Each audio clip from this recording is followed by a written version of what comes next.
आवडीनं गुण गाणाऱ्या वारकऱ्याची समाधी सोन्याची आजही आहे. बरं, वारकऱ्याची समाधी सोन्याची असून आपणही समाध्या करतो. बापाची समाधी केली शेतात, पोरग भंगिरे निघलं, जमीन इकली सतारभाईला. त्या सतारभाईनं JCB आणली, याच्या बापाची समाधी वड्यात दाबली. आवडीनं गुण गाणाऱ्या वारकऱ्याची ताकद पहा. आवडीनं गुण गाणाऱ्या वारकऱ्याची समाधी सोन्याची. रघुनंदन बुवा. आणि मरणाऱ्याच्या ताब्यात दिली नाही ना. चंद्र सूर्य तोपर्यंत जिवंत राहणाऱ्या चिरंजीव बिभीषणाच्या ताब्यात दिली. काय त्याचा कब्जा करू शकते कोणी? अण्णा महाराज काय काय काय इतकी ताकद. म्हणून म्हणले गुण गाईल आवडी, दुसरं नको. पुढे बघा. बिभीषण राजा झाल्याच्या नंतर प्रभू रामचंद्र लंकेत पोचले. ते कामग नावाचं विमान होतं असं पुराणकार सांगतात. तशी 14 विमानं होती रावणाकडे. 14. रावणाकडे 127 तात्विक लोक होते. त्याच्यामध्ये तत्वकुंभ नावाचा व्यक्ती फार प्रचंड विद्वान होता. रावणाकडे फार विद्वान होता. तुम्हाला एक सांगू का, ज्यांच्या सोबत विद्वानांची संख्या आहे का, ती माणसं कोणाला भेट नसते. आणि ज्याला मोठं व्हायचं का, त्यांनी विद्वानांना जवळ घेतलं पाहिजे. जेवायला बसल्यावर दुरण फुटका असावा का चांगला? चांगला. फुटक्या दुरणात वरण टाकल्यावर चपाती येऊस तर दुरण गळून गेला. कुत्र्याहून खातूक चपाती. म्हणून जेवताना पण फुटके दुरण नसावा, तसे सोबत पण फुटके माणसं नसावा. त्या माणसाला वाजून टाकीत असते ते भंगिरे. वाजून टाकतात. क्षत्र कुठलंही असू द्या, आचरण भ्रष्ट म्हणजे फुटके, नीतिभ्रष्ट फुटके, वैचारिक पातळी खालावलेले फुटके, ही माणसं मोठ्या माणसाला सुद्धा भ्रष्ट करतात. कुसंगे नाडीला साधू सुद्धा मातीत जातोय वाईट लोकांच्या संग. दुर्योधन वाईट नव्हता बरं. दुर्योधनाला 23 हरामखोराची संगती झाली. 23 सगळे 24 होते याच्या सगट. पण हा नंतर झाला. दुर्योधन्या नंतर वाईट झाला. दुर्योधन्या त्याचा पाहुणा नाही तुमच्याकडं. मी नाही द्याल दुर्योधन म्हणित. शकुन्या, दुःशासन्या, जयद्रथ्या लात मारली होती अभिमन्यूला. हरामखोर होता. पुन्हा एकाचं नाव सांगू, हिन्मक. इतका भ्रष्ट आणि बुजदिल होता. द्रौपदीच्या चोळीची गाठ सुटल्याच्या नंतर ह्या हरामखोराला अगोदर दिसली होती. याचं नाव आहे हिन्मक. वाची जा महाभारत नीट. कारण त्या काळात कृता त्रेतायुगात एकच रावण होता, ढकलं. पण या इंटरनेट जगात पावला पावलाला दशरथजी रावण आहेत. म्हणून महाभारतातले मुद्दे पाठ असणं गरजेचं आहे. कसं जगावा इथून महाभारतातून मिळल. ठेवत जा खिशात बारीकशी जागा त्या महाभारताला सुद्धा. त्याच्यातला तात्विक विचार द्वारकेच्या मालकांचा पहा, जगता येईल नीट. नाही तर भंगिरे चुरगाळून टाकतील तुम्हाला. संगतीमुळे दुर्योधन खराब झाला. तुम्हाला एक सांगू काय, 24 मध्ये एक इतक्या चांगल्या बापाचं पोरग होतं. त्याचा बाप किती चांगला सांगू का, जगात 2 नंबरचा विद्वान. भारतात नाही, जगात पृथ्वीवर जितके देश आहेत, या प्रत्येक देशात बोलले बाबा 2 नंबरचा विद्वान. शब्दवेदीमध्ये 1 नंबरचे राजा दशरथ आणि 2 नंबरचे द्रोणाचार्य. किती विद्वान. यांनी कृपा केल्याच्या नंतर भगवान अर्जुन इतके मोठे झाले की अर्जुनाची पाठ काशीतल्या मालकाने थापटिली. शाबास अर्जुना, वा वा. म्हणजे अर्जुनाला इतके मोठे करणारे द्रोणाचार्य किती मोठे असतील. पण यांचं भंगिरे काट्ट नालायकाच्या संगतीत गेल्यामुळे भंगिरे झालं. अश्वत्थामा किती भंगिरे झालं. तुका म्हणे अंगी राखिली दुर्गंधी, तुका म्हणे अंगी राखिली दुर्गंधी, तुका म्हणे अंगी राखिली दुर्गंधी, तुका म्हणे अंगी राखिली दुर्गंधी. अश्वत्थामावती पांडव, अश्वत्थामावती पांडव, अश्वत्थामावती पांडव. तुका म्हणे अंगी राखिली दुर्गंधी. जरासंधी अश्वत्थामावधी पांडव पुत्र. किती भंगीर द्रौपदीचे झोपीत 5 लेकर कापले. किती नालायकपणा आहे. म्हणून आजही कपाळाचा मणी काढा आणि रक्तमास्पू पडतंय. किती चांगल्या व्यक्तीचा मुलगा, मुनी श्री द्रोणाचार्यांचा पुत्र. राजे हो, या द्रोणाचार्यांचं दर्शन घेऊन पंढरपुरातला मालक रथात बसत होता. एवढे अधिकारी, पण पोट्ट भंगिरेच्या नादी लागलं. लक्ष देत जा जरशे पोराकडे. टीव्या पाहण्यातच गरज घेत. लेकरं लहान असताना तुळशीला येडे घालण्यापेक्षा, लोकायला दाखविण्यासाठी पुस्तकं वाचण्यापेक्षा लेकराकडे जास्त लक्ष घाला. हे सर्वात मोठा परमार्थ आहे.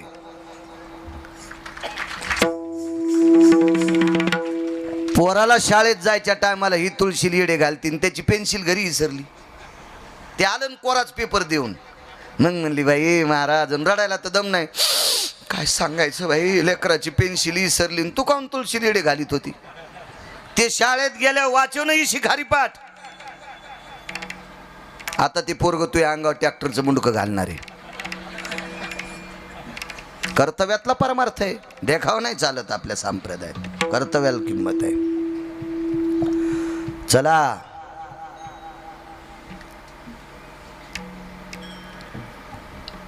एवढ्या विद्वानाच्या सानिध्यातला रावण. म्हणून नाकात दम आला पंढरपुरातल्या मालकाला रावण मारण्यासाठी.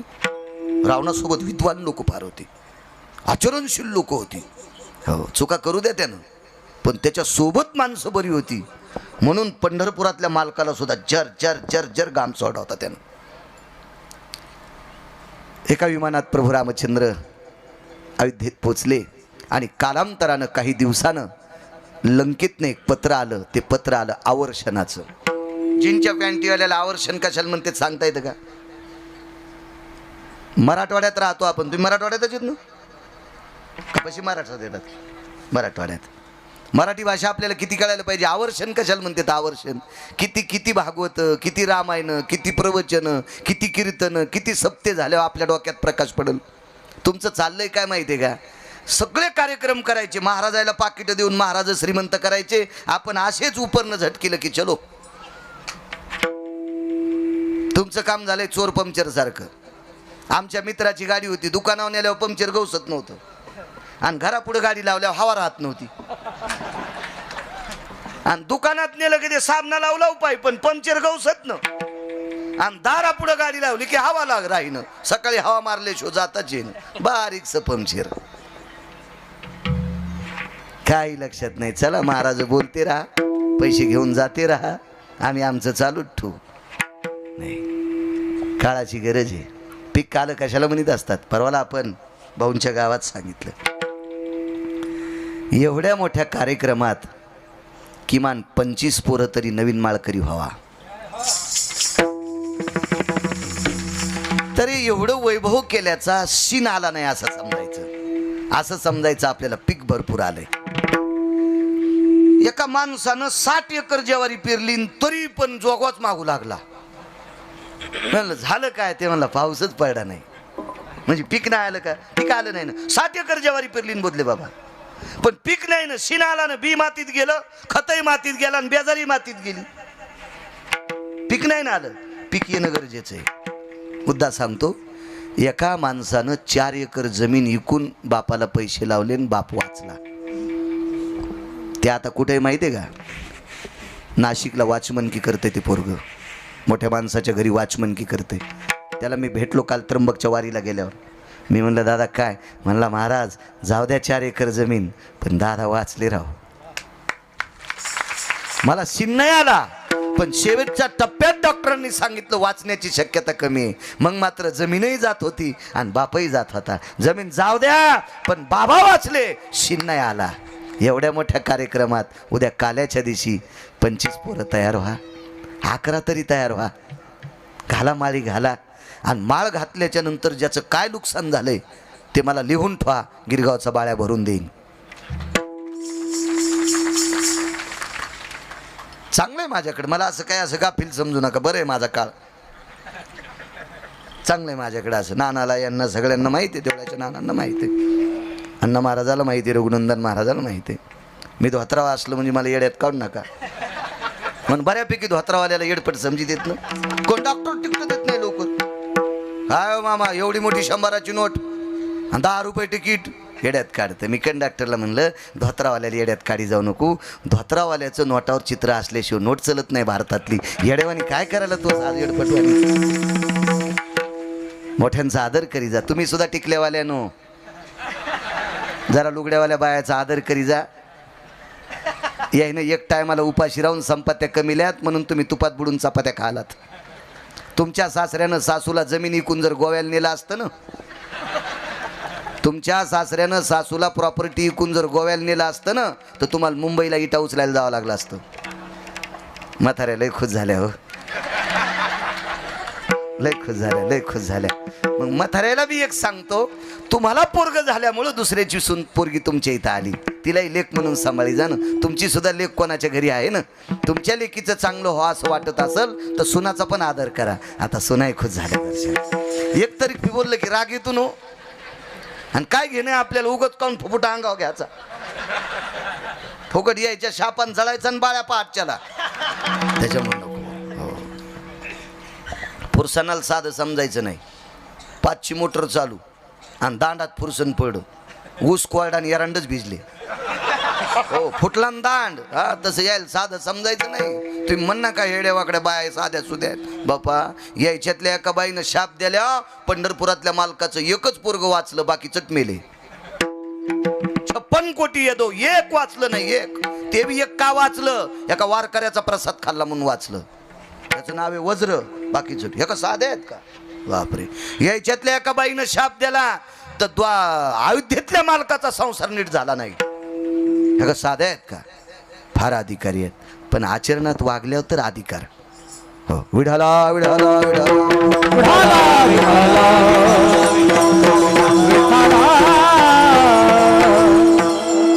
पत्राला आवर्षणाचं. आवर्षण म्हणजे पाऊस नाही पडला नाही पाऊस. पत्र वाचिलं प्रभू रामचंद्रानी. मर्यादा पुरुषोत्तम जगदानंद कंद जगतपते अयोध्या नरेश आपल्या चरणी साष्टांग दंडवत प्रणिपात.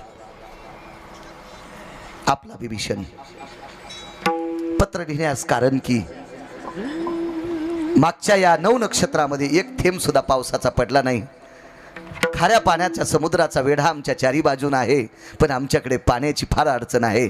पाऊसच पडला नाही. याच्याकरता जनता हैराणी पाण्यासाठी. प्रभू रामचंद्रांनी पत्र घेऊन आलेल्या सेवकाला विचारलं, मागच्या 5-7 महिन्यात काही उत्सव झाला का. नाही झाला म्हणजे. लगेच लिहिलं, आदरणीय राजाधिराज लंकेश विभीषण महाराज, आपल्या नगरीमध्ये एका वारकऱ्याची समाधी आहे. त्या वारकऱ्याचं नाव आहे गंधमादन. या वारकऱ्याचा समाधी उत्सव करा, पाऊस पडल. पत्र परत आलं. विभीषणाने रात्री पत्र पाहिलं. पहाटे समुद्र स्नान आटपलं. संसारातली सगळी लोक कुटुंबातली समुद्रावर गेली. गुणगायीन आवडिया. नुसती समाधी सोन्याची झाली इतकं नाही, कायमस्वरूपी एका चिरंजीव अभिषेक करतो इतकंही नाही. आवडीनं गुण गाणाऱ्याची ताकद किती मोठी. निसर्ग बदलायची ताकद आहे. या निसर्गातली पूर्ण क्रिया बदलायची ताकद ही निष्ठावंत वारकऱ्यात आहे. गुण गाणाऱ्यात ताकद येते. समाधीचा उत्सव झाला, अभिषेक झाला, पंगती झाल्या.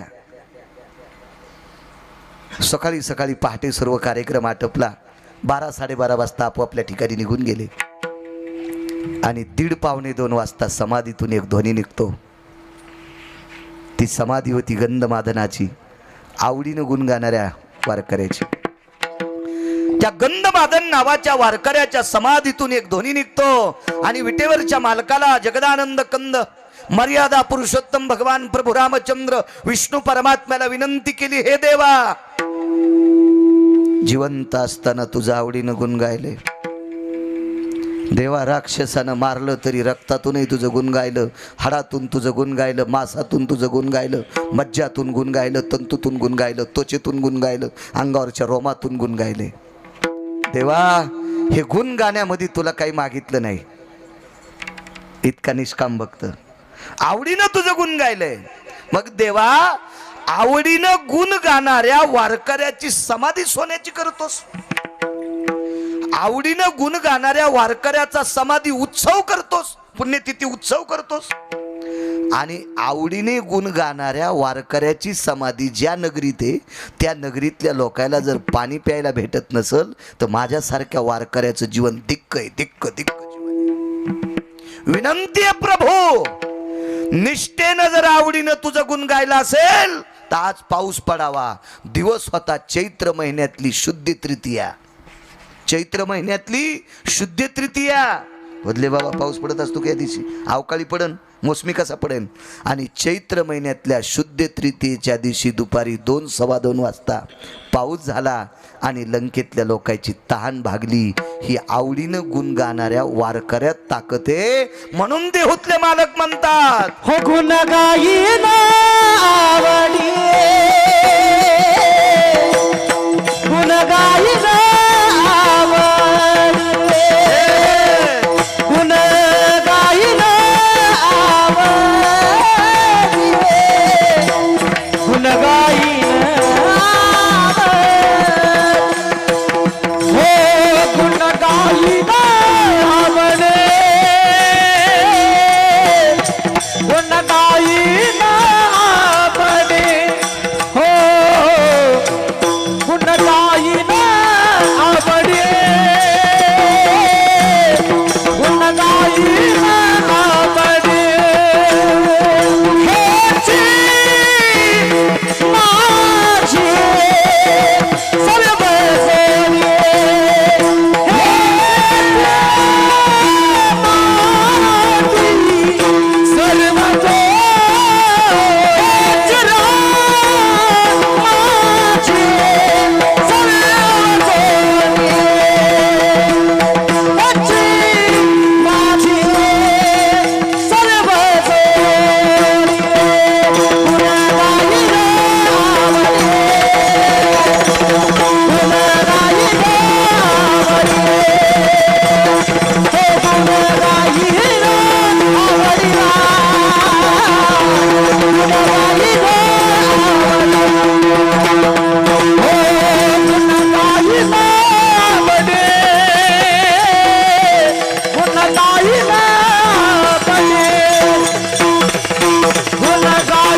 माझी सर्व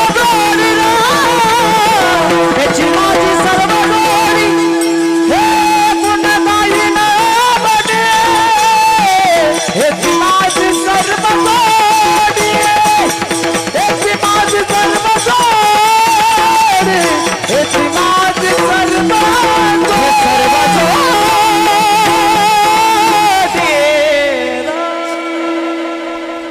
गुण गाण्यातली ताकद पण आवड. बरं एवढी आवड गुण गाण्यात ज्या गंधमादन वारकऱ्याकडे होती त्याचा आजही चंद्र सूर्य तोपर्यंत त्याचा उत्सव चालत राहणार. ही आवडीनं गुण गाणाऱ्याची ताकद आहे. म्हणून देहूतले मालक म्हणले, देवा कशाला काय देऊ तुम्हाला, मला एकच देऊन टाक, मी फक्त तुझं आवडीनं गुण गावा. पुन्हा एक पुरावा सांगतो. वेळ आपल्याला 14 मिनिटं शिल्लक आहे. लोकायला त्रास देऊ नये. ट्रॅक्टर किती बी रघुनंदन महाराज महागाईचं घ्यावा, पण आपला बांध आला की वळीलं पाहिजे. दुसऱ्याच्या शेतात नाही घालावं. भांडण होतं असतं, हाय का नाही. बांधाला कशाला येणं द्यायचा, मधात काजू बदाम लावा ना, बांधाला गेल्यावर तिकून शेल्यावर मग पाय देतून बांध बारीक करतो सोंबळ्या कुठला. आपलं मधात सांगायचं, कशाला पुढे जायचं आहे की नाही. आपल्या वेळेत माणसं जेवायचे. एका व्यक्तीनं लय गुण गायलं देवाचं. 2 नंबरचा पुन्हा एक वारकरी सांगतो.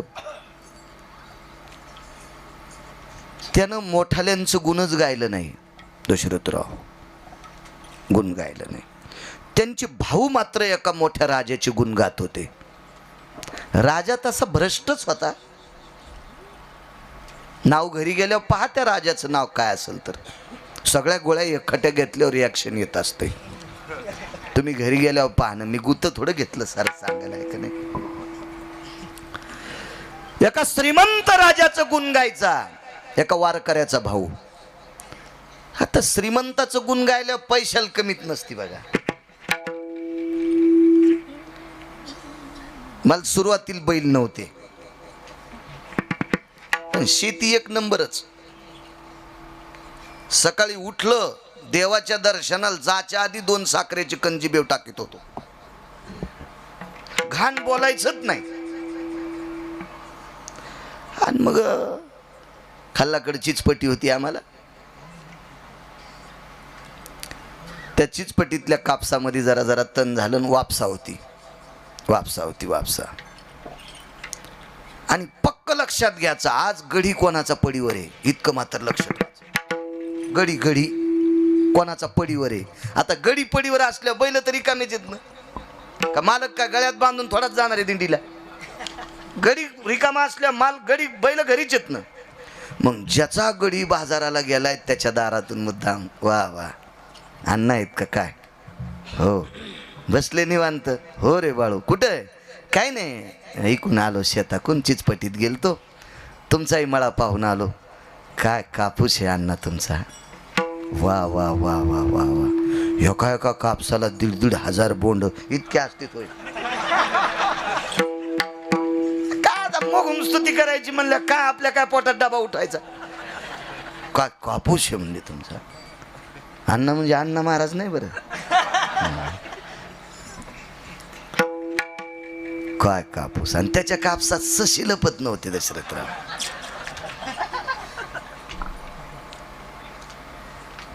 काहीला शेतीच्या गप्पा आणायचा लय नाद. रताळ खाली लागतात का वरी लागतात याचा मेळ नाही. भुईमुगाच्या शेंगा खाली लागतात का वरी लागतात याचा मेळ नाही. मकाला कंस शेंड्याला लागतात का बुडाला लागतात का कमराला लागतात याचा पता नाही. पण गप्पा लय हाणणार असं की ज्याला 100-200 एकर जमीनच आहे. हो, शेती कळाली पाहिजे. तुम्हाला एक सांगू का? ग्रंथ पाठ केले एका महाराजानं, पण शेती कळत नव्हती. त्याचं ऐकलं म्हणजे तुम्ही मातीत जाणार. वारकरी संप्रदायाचा व्यासंग आहे. या संप्रदायातला एक बी महात्मा शेती कळत नव्हता असा नव्हता. सुक्षेत्र आणि ओलटे बीजही पेरिजे गोमटे, आलोट फळ भेटे परिवेळे की गा.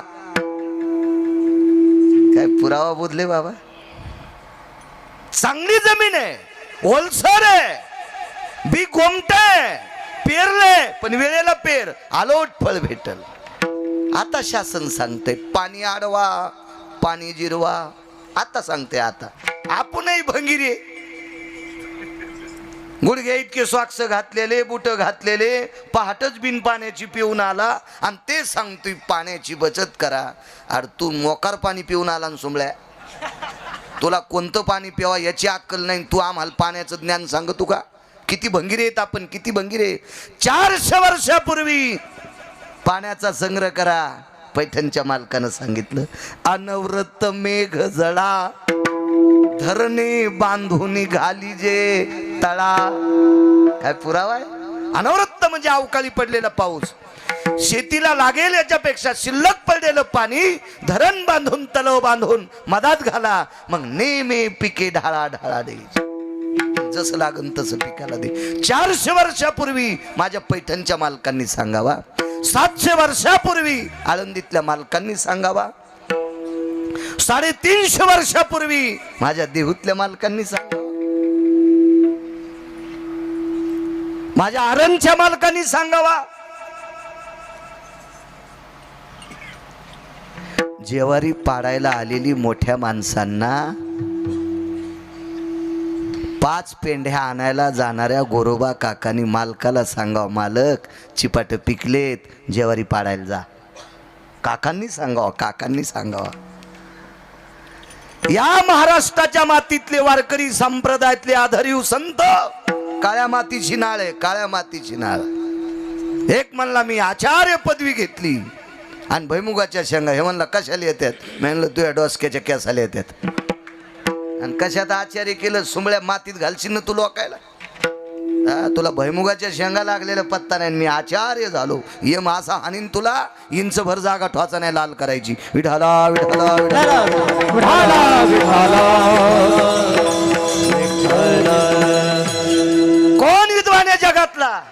भाकरी शिव वाचू शकतोय. दशरथराव किती सोनं असल्यावर चांदीच्या भाकरीने सोन्याचं पिठलं करता येईल? नाही करता येत. गहू ज्वारीच्या मकाच्या बाजरीच्या भाकरी खावं लागतील, पिठलं डाळीचं करावं लागेल.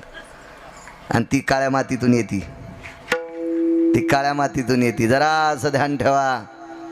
माझ्या शेतकरी राजांनो, वकील साहेब, मी सतत सांगत असतो, ज्याच्या नावाने ईदभर जमीन असेल तो माझ्या महाराष्ट्रातला राजा असेल. जमिनी सांभाळा, काळाची गरज आहे. उठलं की सुटलं कोणी म्हणते काय त्या जमिनी परवडणं, काय दगड खातू का सुंबळ्या. एका देशामध्ये सर्प खायची पद्धत आहे, एका देशामध्ये पाली खायची पद्धत आहे. बोधले बाबा, त्या देशात पक्षी कमी झाले, इतकी लोकसंख्या, अन्नच नाही. अजून माझ्या भारत देशात ती अवस्था नाही. ज्ञानोबराय तुकोबरायची कृपा आहे. 18 भार वनस्पती विकणारा देश आहे. 360 तीर्थ असलेला देश आहे. 2734 उपनद्या असलेला देश आहे. काळ्या मातीची नाळ असलेला देश आहे. लग्न अचानक जमलं एक जणाचं. साखरपुडा होता, साक्षीगंध. 1 लाख लोक जमले. तुमच्यासारखा माणूस होता, छोट्यातून मोठा झालेला. त्यांनी सांगितलं, दादा ऐक रे, ऐक, लाख लोक जमलेत, घे साखरपुड्यात लग्न लावून. हे म्हणलं, पण यायला स्वयंपाक करायची आता तयारी, फोन केल्यावर पुन्हा 1.5 लाख लोक येतील. तर पोरीचा बाप म्हणला, मला नका साधं समजू. ते होतं दिसायला साधं, पण म्हणला मी करतो व्यवस्था, तुम्ही 4-5 लाख लोक येऊ द्या. त्याचे मित्रही देशात होते ना. त्यानं लगेच फोन फिरिला की चपात्या करायची मशीन आली विमानात. विमानतळावर उतरली, हेलिकॉप्टर मध्ये टाकली, रानात हेलिपॅड केला, मशीन आली. बोधले बाबा, वरण करायची मशीन आली. 5 लाख लोकांचं वरण करायची मशीन. फक्त इकून तुरी टाकल्या, मसाला टाकला, तुरी घोळून निघल्या, टरकलं निघले, पाणी टाकलं, मसाला टाकला, पलीकडे आपण मग त्या फोडणी वरणच वरण. बंध्या साळी टाकल्या, साळी कांडून भात शिजला, पांढरा शुभीत भात. आणि गहू शाबीत टाकल्यावर निसून पीठ झालं, आणि पलीकडे तूप लावून चपात्या गरम गरम पलके झाले. हे असे 2-4 10-5 पुस्तकं शिकलेले येडगळ कांदे.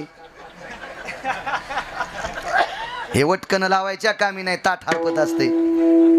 कोणीकडे वटकणी असे असतात ना, काही काही बैंगणे, बैठकी हुंगे, काही काही लोकांच्या बैठकी हुंगायला सोडलेले हे डुकर.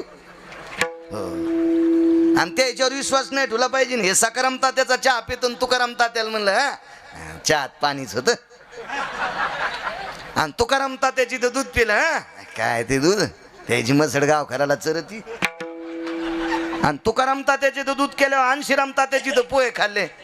जिजील पोहे नीट करता येत नाही. आणि अंशीराम तात्याची तर पोहे खाल्ल्यावर भास्कर तात्याची तर गेला, त्याची तर शिरा खाल्ला, काजू टाकलेत नव्हते. हे अशा अवलादी तुमचं काय नीट करणार आहे आता? हे ज्याचं खातेत त्याची वाशे मोजितीत, हे तुमचं काय बरं करणार आहेत? हे प्रत्येक गावात अशी 1% असते बघा. हे बैठकी होंगे असते, ते यायच्यापासून सावधान बरं अण्णा महाराज. सावधान सावधान. असे 4 जण म्हणले, वा वा वा वा. हाताचे बोट कमी पडल्या, तोंडात पायाची घालू लागली. बापा बापा बापा, 5 लाख लोकांचं वरण, 5 लाख लोकांच्या चपात्या. काय काय भात झाला, काय ती आमटी, काय ती कढीन. एक साधा माणूस होता, साधा. आमंत्रण आल्यावर ऊसाला पाणी देता देता हातपाय धुवून तसाच लग्नाला आलेला होता. ते जवळ बसला आणि मिशावर असा ताव द्यायला. म्हणला, काय वटवट करायला रे डुकरा. मशीन दळायला लागला. इतक्या लाख लोकांच्या चपात्या केल्या, आणि तितक्या लाख लोकांचं वरण केलं, आणि इतक्या लाख लोकांचा भात केला. अशी तू या साहेबाकडे मशीन आहे का भंगिरिया? बटन दाबल्यावर ज्वारी तयार होती. अशी तू या साहेबाकडे मशीन आहे का बटन दाबल्यावर गहू तयार होते? नाही. बोधले बाबा, ती काळी माय, हिच्याशी प्रेम करा, ती देत राहील, देत राहील, देत राहील. चला, राजाची स्तुती केली. याच्यावर सांगत होतो ना, टाइम तर संपला असेल. राजाची स्तुती केली. ते हे आमचे ते म्हणले, काय अण्णा तुमचा कापूस आहे इथरो कालतं ना ते कशा खुश झाल्या बघा ना. अहो भंगारा ऐकल्या इतक्या खुश आणि आधी ओरिजिनल सांगू लावलं जशा पिराला कापायला न्याच्यात अशा बसल्या होत्या. काय भंगार आवडतो माणसाला कसे उकळला जसा मंडपाचा कळकळ करायला. देवाचे चरित्र नावडे सर्वता विनोदाची कथा गोडवाने विनोदाची कथा गोडवाने. देवाचे चरित्र नावडे सर्वता विनोदाची कथा गोड लागे विनोदाची कथा गोड लागे. हो देवाचे चरित्र नावडे सर्वता विनोदाची कथा गोडवाने. असावा मंडपाला झालर असली पाहिजे पण पडदे इतकी नसावा. जरा जोरा विनोद चला. अहो फवारा करायची इच्छा नसती हो त्याच्याशिवाय आळ्या मरत नाहीत ना म्हणून फवारा करावा लागतो. काय अण्णा तुमचा कापूस आहे वा वा वा वा वा. नेहरी झाली का? नाही अण्णा नेहरीचं काय नाही हो. काय तुमचा येताना पाहिला आमच्याही कापसात जरा जरा तण झालं हो. काय वापस आहे. अरे आमचं गडी बाजाराला गेलंय बंदुक्यान पिस्तोल्या कोठ्यातच येतं. अण्णा काय तुमची एवढाली बैल बाबा आमच्या इथं हिरवा चारा नाही. निनं साठा भर मका आमच्याकडे 2 गायीने 1 वगार होती मसड. आमच्या गाईला आणि म्हशीला कवाच हिरवं नव्हतं. अण्णाच्या बैलाच्या निमित्ताने मी साठ्याला शिगेली इतकी मका कापली. हप्ताभर म्हशीला कामी आली आणि गाईला कामी आली. गोड बोलल्यात अण्णा इतका पघाळला. बैल दिले बैलगाडी दिली आवतं दिलं येठणं दिलं आणि मका दिली. मग साध्या माणसाला गोड बोलल्या इतकं धकत येतं. राजाची स्तुती केल्यावर काय त्या स्तुती करणाऱ्याची बायको त्या काळात अशी साडी नेसत होती. त्या साडीला हिरे होते हिरे पदराला हिरे हिरे हिरे होते पदराला. रात्रीच्या समयाला ती घरात फिरत असताना दिवाला येत नव्हती. तिच्या साडीच्या हिऱ्याचा प्रकाश पडत होता इतकी सुंदर. पण कालांतरानं सांगू या भावानं वारकरी भावाला सांगितलं काय तू पंढरपुरातल्याची स्तुती करतो रे. काय तू द्वारकेच्या मालकाचं आवडीनं भजन गातोस रे. अरे मी ज्या राजाचं भजन गातोय त्याचं आवडीनं कर ना तू भजन. भावानं सांगितलं दादा मेलो तरी हरकत नाही पण द्वारकेच्याच मालकाचं गुण गाईल. तू ज्याचं गुण गातो त्याचं गाणार नाही. ऐका पंडित जन तुमचे वंदितो चरण नका करू नरस्तुती माझी परिसावी विनंती. आणि काची स्तुती आम्हा ब्रह्महत्या निंदात्वा स्तुती करावी देवाची कीर्ती मानवाची गाऊ नये. करण देवाची स्तुती करण संतांची स्तुती काय म्हणून भंगिरेची स्तुती करायची आपण. आमचा मित्र नायब तहसीलदार झाला रघुनंदन बुवा आणि तो जास्त शिकल्यामुळं नायब तहसीलदार. मी 7वीत शिकलो ना मग कसा होईल तहसीलदार. पण वकील साहेब त्याचा मित्र अजून दुसरा होता आणि त्याच्या मित्राच्या लग्नात नायब तहसीलदार लाचत होता. तर मी त्याला बोलून घेतलं म्हणलं अरे तू ओपत नाहीस रे लग्नात नाचायला. मला म्हणे मग नंतर तो मला आवजाव बोलत होता ना अगोदर बाळूच म्हणायचा. आता महाराज झाल्यामुळं मला तसं नाही महाराज तो मित्र आहे लंगोटीवार आहे आणि त्याच्याकरता नाचा वाटतंय. पण त्याला मी म्हणलं तू फक्त शिक्षणापुरताच पाहिलास.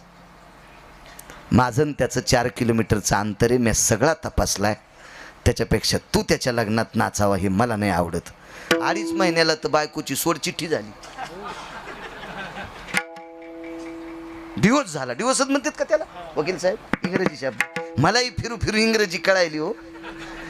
अहो अंगठा देणारी म्हातारीला बँकेत विचारलं बाई काय तर काय नाही म्हणले महाराज लय ताण आहे टेन्शन आहे लय बिजी आहे येते बरं का. आणि विड्रॉलवर अंगठा द्यायली आणि मला बिजी आहे म्हणायली. म्हणजे यायला इंग्रजी कळती मग बाळायला जरा जरा येईनच ना. काय नवलाची गोष्ट येतच राहते. 3.5 महिन्यात डिवोर्स द्याला आणि त्या हरामखोराच्या लग्नात नायब तहसीलदार लाचला. काय आनंद येऊ.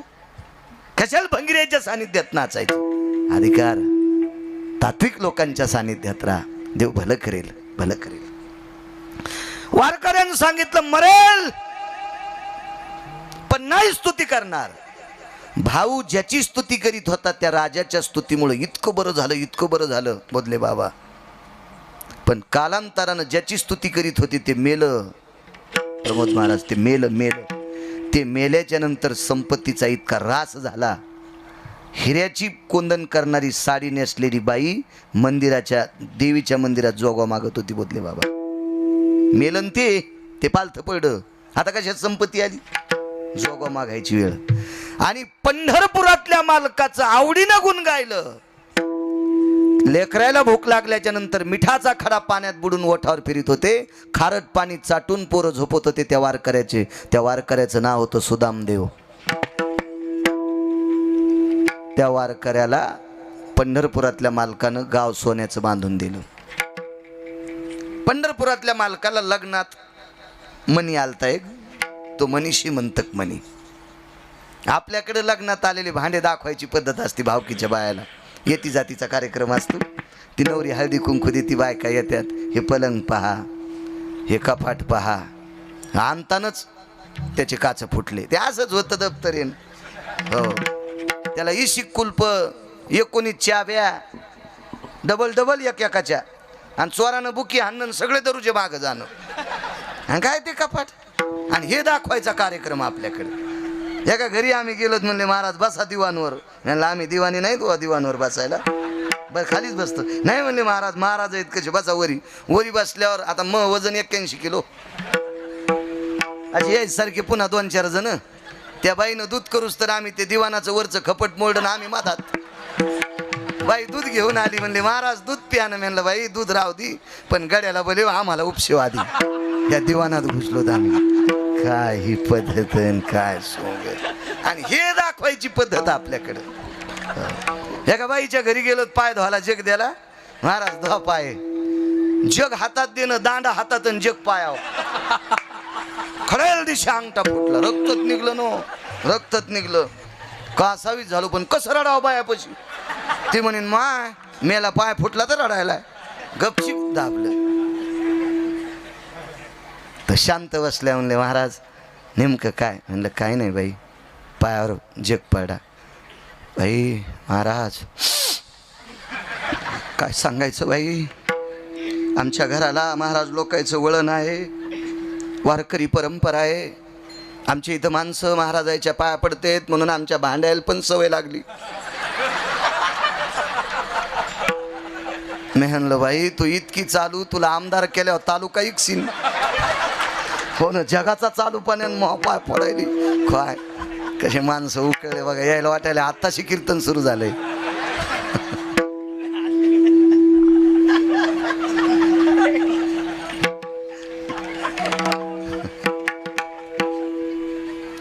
श्रीमंतक मणी आलता. आपल्याकडे काही येतो काय त्याला विषय, काय त्या भेटीन, काय ते सोंगण. आमची पोरगी दिली ती इकडे, आमच्या गावातली इकडेच दिली ती, तुमच्या इकडेच. सासू जरा हलकट होती.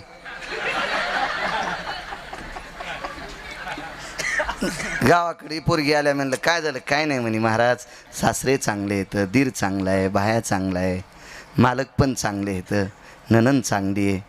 पुढच्या महिन्यात लग्न आहे नणंदबाईचं. ज्याचं लग्न झालं त्या नणंदा आमच्या आत्याबाईच जरशा लागत ह्या. म्हणलं काय नाही. म्हणलं शिदोरीच घेऊन या. म्हणलं काय ताण घेते? कसा ताण महाराज, बाबानं लग्न केलं इकून तिकून मागून, आता एक थैलीभर बुंदीचे लाडू करायचे, कुठून गरिबी परिस्थिती. म्हणलं ताण घेऊ नको. राशन दुकानदाराला म्हणलं माणसं किती दुकान किती उचली तू. ते म्हणलं जाऊ द्या बाळू महाराज, 9-10 किलो हरभऱ्याची डाळ तुम्हाला फुकट नाही, पण हे कुटाणा करू नका. म्हणलं मला नको, मला भागवताची इतकी येते की माझ्या घोडीला पुरायली. घोडी माझ्याकडे मस्त असते चांगली. भागवताची इतकी डाळ येते, मी खाऊन उरलेली घोडी खाली. मला तूही नको डाळ, फक्त या गरीबाच्या पोरीची शिदोरी जाची यायला 10-15 किलो. कुठं नाही म्हणालो बाबा मी, हे देऊन टाका. देऊन टाकली. तिने म्हणलं 1 कटा साखरेचा. बरोबर काय हरकत नाही, देऊन टाकलं. आणि लाडू करायला भावकीच्या बा यायला काय पैसे द्यायचं काम नाही. कोकाचं बोट, चहाचा घोट, चल होय घराला. ते मानाचा चहा असतो ना, आणि तो चहा कसा किर्लोस्करींना चाईल, दुधाचा पाता नाही तरी पण प्याचा. ते लग्नातला मानाचा असते, ते घाणा घालायचा, ते शिदुरी करायचा चहा, कोकाचं बोट, चहाचा घोट, निघा घरी निघा.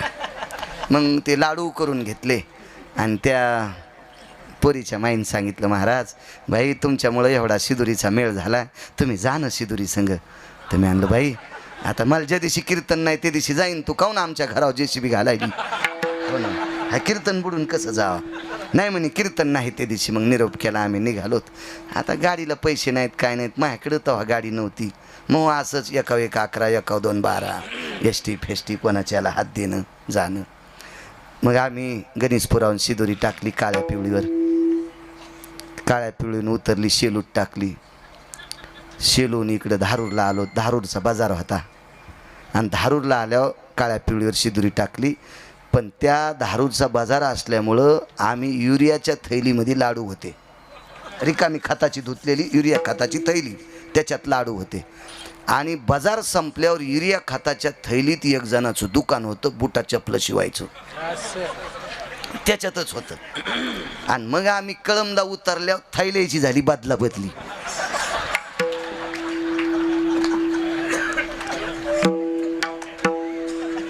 पण ती लाडूच्या थैलीपेक्षा ही थैली मला जड लागली.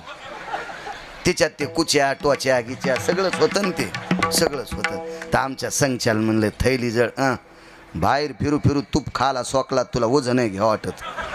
मी म्हणलं नाही रे, थैली उचलताना गणेशपुरोर इतकी जड नव्हती, लय जड झाली. तुला माहित नाही लाडून हवा पिली, हवा पित असतो संगचे बी आमच्या लय बाचरण. ते म्हणले लाडून हवा पिली. नाही रे हवा गिवा काय नाही, चल चल. तिथं आलो तर आमचं नशीब बी फुटकन, आम्ही जाणं डीपी जळणं संगच, लाईटाचा पताच नाही. आणि मग ते गेलो होतं आम्ही, आपलं शिदुरी गिदुरी टिकली, अशा बाया पाहत होत्या. माय काय गिरगावची येईन हावशी ग, थैलीभर लाडू दिले. तिथं गेल्यावर मग नवरदेवाची मोठी चुलती मान करीन, तिच्या हाताने शिदुरी सोडायची. चिमणी लावलेली कोपऱ्यात, बारकी चिमणी, ती आली हळदी कुंकू, ते तिनं त्या शिदुरीच्या थैलीचं सुतळी सोडीन, मधात हात घातला तो कुच्या निघला. ते खिळे ठोकायचा कुच्या. दुसऱ्यांदा हात घालायचा, ते रुमनं निघला आडवं. हो, तिसऱ्यांदा हात घातला की तो टोच्या निघला. चौथ्यांदा हात घातला की रापी निघली. ती म्हणली, बाई तुम्ही कीर्तनकार आहेत का? मी म्हणलं हो. हे कशाला दिलं?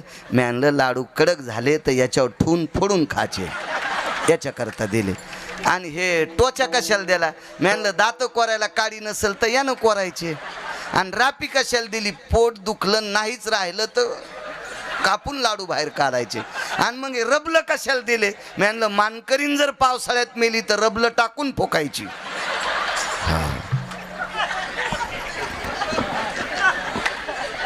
उजडूच तर चलू द्यायचं का पाठच्या काल्यापासून? काय नाही बाबा, तुम्ही असाच पटका बांधायचा सकाळी 10 वाजता, काय नाही चलत राहते. पाय शेठजी घणो चोख हो, 13 कम 85 90 कम 87. अजून 1 तास म्हणले.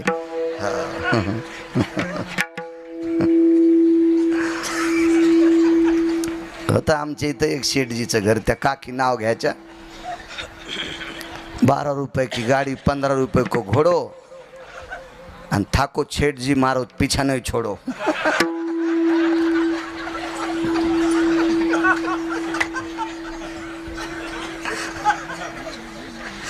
जाऊ द्या.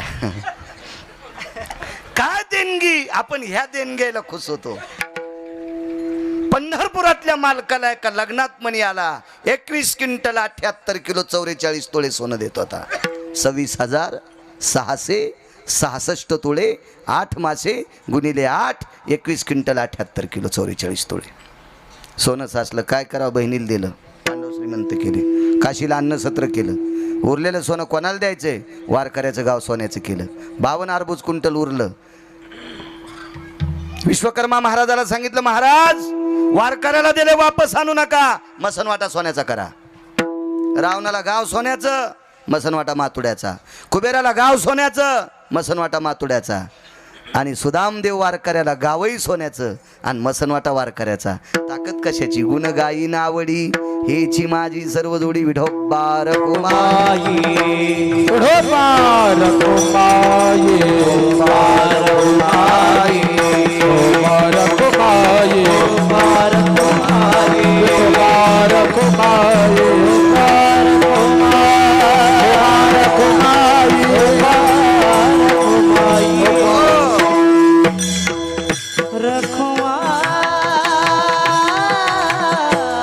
सद्गुरू रामचंद्र महाराजांच्या परंपरेतले आदरणीय पूज्यश्री प्रकाशजी महाराज बोधले. संकल्पना गोड आहे. खूप संत शिरोमणी नामदेवरायच्या सप्तशतकोत्तर सुवर्ण महोत्सवी जन्मोत्सव सोहळ्यानिमित्त सप्ते होत राहावा. मला असं वाटतं कितीतरी दिवसापासून या सप्त्यात मी कीर्तन करतोय. अण्णा महाराज संपर्क करत असतात, येण्याचा योग येतो. महाराजांच्या उदात्त अंतकरण माझ्या नामदेवरायासाठी हे कार्यक्रम होत राहावा. किती नामदेवरायाचं मोठं काम आहे. महाराष्ट्राच्या बाहेर जर वारकरी संप्रदायाची पताका कोणी रोवली असेल तर ती नामदेवरायानं रोवली. त्या नामदेवरायाच्या या गोडशा भक्तिमय स्थितीत चालत असलेला हा सुंदरसा नामयज्ञ. आदरणीय प्रकाशजी महाराज आहेत, अण्णा महाराज आहेत, परमेश्वर महाराज आहेत, प्रमोद महाराज आहेत, रघुनंदन महाराज आहेत. पाहिली मी संस्था, गोड विद्यार्थी त्यांच्याकडे भरपूर. राजे हो, आपली लेकरं सात्विक व्हावा याच्याकरता वारकरी संप्रदायात त्यांची वर्णी लागावा म्हणून अशा लोकांकडे लेकरं टाकत जा, मोठी होतील. वारकरी संप्रदायात लेकरं आल्यावर श्रीमंत होतील का नाही होतील हे मला सांगता येणार नाही, पण बापानं कमीलेलं इकीत नाहीत इतकं मात्र ग्वाही संप्रदाय. मृदंगाचार्य महाराज छान मृदंग वाजितात. महाराज तुम्हाला पण प्रणाम. आसाराम महाराज काय बुलंद तोफ आहे, त्यांनाही प्रणाम. पंचाळ महाराज असतील, चोपदार असतील, वकील साहेब आदी करून सर्व गरजे माऊली असतील. पुनश्च एकदा विनंती करतो, उद्या 11 तरी पोरायनं माळी आदरणीय आमच्या बोधले महाराजांच्या हाताने घाला. 11 पोरायनी घाला. राजे हो, पीक आलं समजा सप्ताहाला, आपल्या पीक आलं समजायचं. हो, आपला धर्म उंच जाण्यासाठी माळी गळ्यात असणं अत्यंत गरजेचं आहे. घाला ही तुम्हाला विनंती करतो. हे साऊंड सिस्टीमवालं लय वासरू गोड आहे हो, गोड साऊंड सिस्टीम देते. लग्न झालं का तू? नाही, आमच्यात परिसरातली देतो रे, म्हणजे आमचं धकत राहीन जरा. हिशाबात नेता येतं मग त्याला. बघ हां, बघू हाय आज जवळचंच आहे ना, पण अजून आपल्या जवळची देतो ना खेटून. लय लांबची देऊन काय आमच्या सप्ता वाजित येतो त्याला. हो, काय ग पळी झळकतीनं आपलं तुपलं ओळखीती काय त्याला ते काहीतरी फायदा आपलं. हेच होतं का तेरला? हे महाराजांकडे बरं का पवन तेरला काकांच्या तिथं चांगला सप्ता असतो त्यांच्याकडे. सर्वांना प्रणाम करतो. सात्विक सदाचारी पुण्यशील महात्मे दशरथजी तुमच्या सानिध्यात आहेत. विश्वाच्या मालकाने तुम्हाला मोठं केलं. ज्या मातीत तुमचा जन्म झाला त्या मातीची नाळ तुमच्याकडे अजून आहे. नाही तर बऱ्यापैकी माणसं मोठे झाल्यावर आपल्या मायभूमीला इसरत असतात. तुम्ही अजूनही तुमच्या या मायभूमीच्या ठिकाणी या मातीशी तुम्ही लळा ठेवला. विटेवरच्या मालकाच्या चरणी प्रार्थना करील, पुन्हा गरुडाचे पंख या व्यक्तीला लाव आणि ज्या क्षेत्रात पाऊल टाकीन त्या क्षेत्रात त्या उंच भरारी जावं अशी विटेवरच्या मालकाच्या चरणी प्रार्थना करतो. जे गावाला मानतात, जे गावाशी नाळ ठेवतात त्या माणसांकडे विटेवरचा मालक बघत असतो. अन्न दान फार झालंय.